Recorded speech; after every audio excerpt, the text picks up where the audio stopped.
agenda económica. En Longobardi por CNN AM950.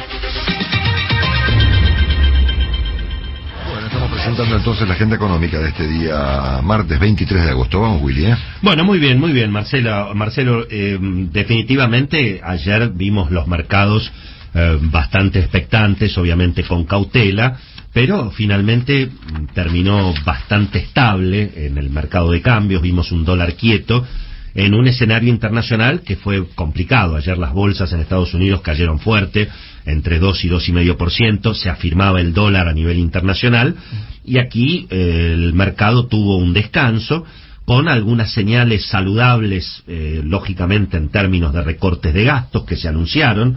El gobierno promete un recorte presupuestario por unos 200.000 millones de pesos para este año.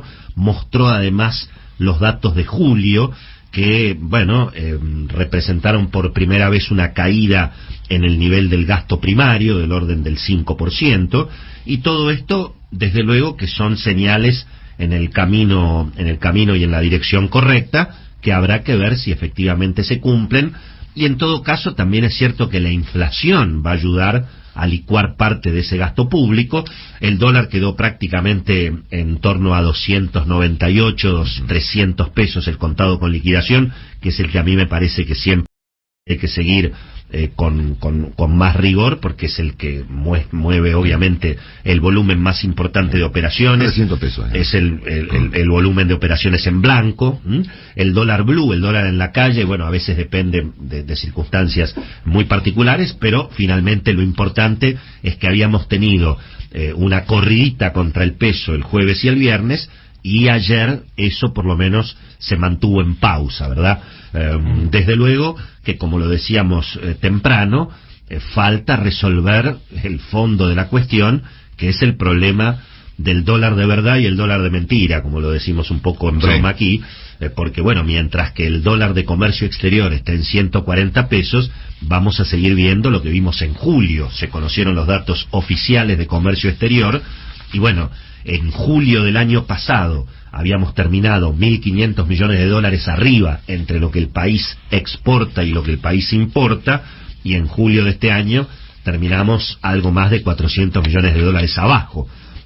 No porque hayan caído las exportaciones, de hecho las exportaciones subieron en julio 7%, pero las importaciones volaron, 44% de suba de las importaciones respecto del año pasado, más de 8.000 millones de dólares, y eso por supuesto tuvo que ver también con el aumento de los precios de la energía, particularmente la importación de combustibles.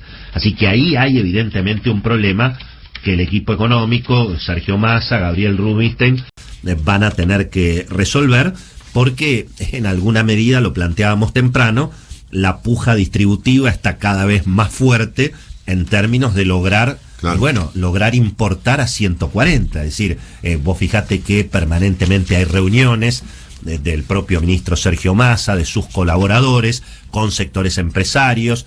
Claro, todos van a pedir dólares, y claro, le van a pedir dólares a 140 pesos.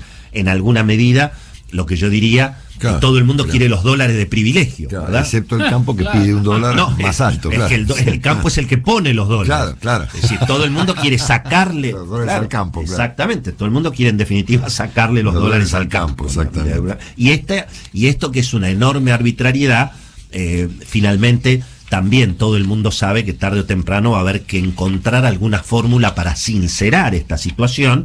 Muchos confían en, bueno, esos planes que se conocieron en su momento del propio Gabriel Rubinstein, que había recomendado un desdoblamiento cambiario, que en todo caso había propuesto llevar el dólar de comercio exterior a 200 pesos y establecer un desdoblamiento que de hecho ya empieza a ocurrir. Vos fíjate que después de que una buena cantidad de argentinos ha logrado cambiar sus aviones, sus autos, sus barcos, bueno, ahora se prohíbe los dólares baratos para este tipo de importaciones de lujo. Sería mucho más fácil, insisto, institucionalizar la situación con un desdoblamiento cambiario, esperando, por supuesto, que se corrijan las distorsiones que tienen que ver, desde luego, con el déficit fiscal, con el gasto público, pero en alguna medida esas señales, aunque sea en el discurso, empezaron a aparecer.